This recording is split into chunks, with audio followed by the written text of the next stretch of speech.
Hey folks, welcome back to the podcast. In today's Flashpoint, I'm catching up with Dan Bathurst at the British Firefighter Challenge 2021. Dan is a returning competitor now competing in a new age group, and he took some silverware away with him today.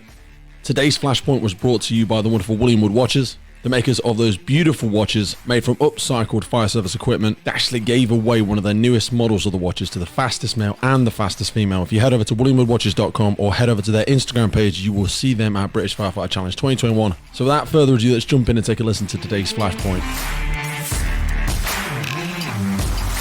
Dan, welcome back to BFC 2021. How was it, brother? Thank you, mate. It's good to be back. It was good. It was a good day, man. Good day. You came away with some silverware. I did. Cheeky little beast. I did. One up from Wasn't last year. cheeky though. You earned it. Yeah. Thank you, man. I appreciate that. Yeah, one up from last time. year. Yeah. I bronzed in my age category last year. Yeah. And I've gone upper category as well. So I'm in the 40s to 45s now. God. So I was a bit worried about that. Why? Well, it's a strong category, as you know. Yeah. Possibly helped today by the lack of a few of the big names, but you can only beat who's in front of you. Yeah, 100%. I was very, very pleased with my run. The time was strong as well, wasn't it? It was. I felt so for me. I don't think I could have gone much quicker. No. It was a clean run. You said about being a little bit older though, but I was speaking with somebody earlier, the strength aspects that's involved in this. Now, we can continue to get stronger into our 40s. People feel like we lose that little bit of endurance, but how do you feel? You're into your 40s now. I think you're lighter than you've been in a long time, but you're a tall guy as well. Yeah, I'm a tall guy, so obviously I have certain things that play to my strengths, the tower, the hall, things like that, certain things that don't, for me, like the hose roll. I think I'm in the queue there with everyone else. Absolutely.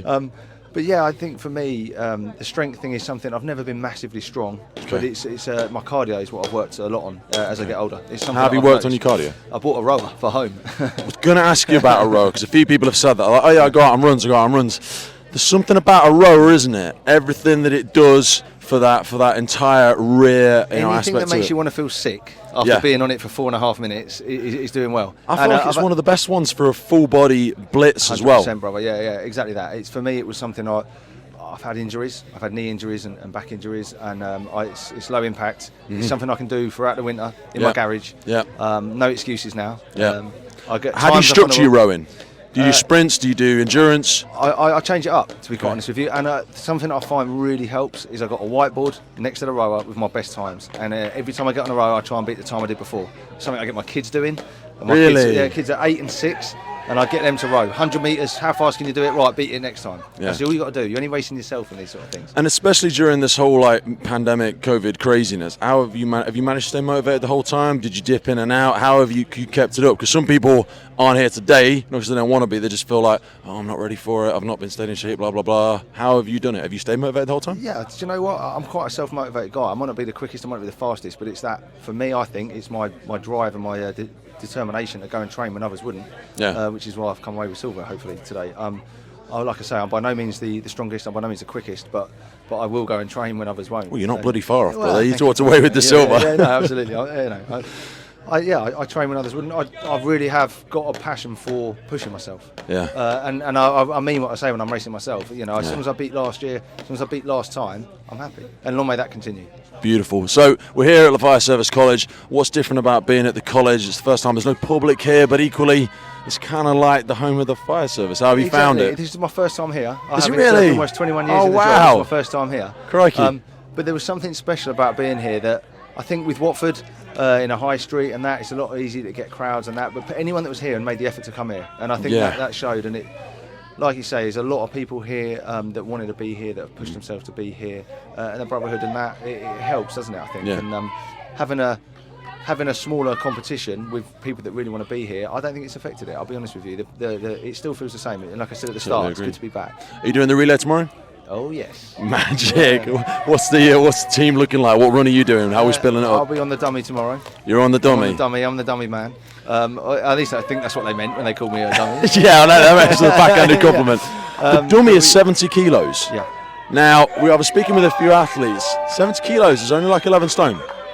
Should we be making them heavier? Are they good as they are? The average UK person? What's your feelings about it? Do you know what? I actually did some research into this at station. Okay. And I found the average British male is 84 kilos. I think I'm correct in saying that. Kilos. I'm sure. Yeah, 100%. And I did a business case 13, at station. 14 stone? Yeah, just around about that. I did a business case to my station commander and got 2 80-kilo dummies.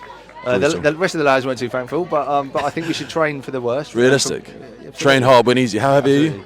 I am pushing about 82 kilos. There you go. I'm 126 kilos or something crazy like that. Yeah, let's not be. We've got to train hard, win easy. Absolutely, you know, you man. didn't seem Absolutely. to miss a single beat when you hit the dummy there. Yeah, Do you find people, are they not leaving themselves a buffer if they're only training to the minimum? Absolutely. There's no, because there's things that are going to catch you out here.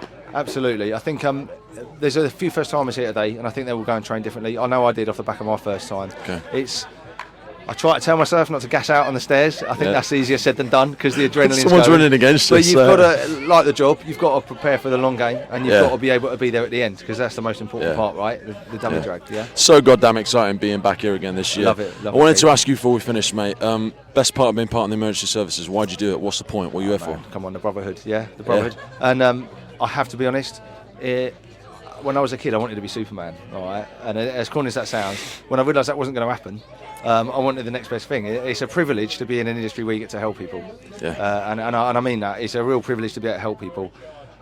Mate, you're so right. There's such a massive... We get paid to do that. We get paid to do it. There's such a straight connection between what we do and the tangible result. Like I always say, people need to deliver the post, people need to work at Tesco's, but at the end of the day, we do something. You get an opportunity every single day to make a massive difference. Absolutely, and that is ultimately why I do it. Coming back next year? Oh yeah. Just sign me up, brother. Beautiful. I'll see you for the relay tomorrow. Yeah, take it easy, man. Thank you, my man.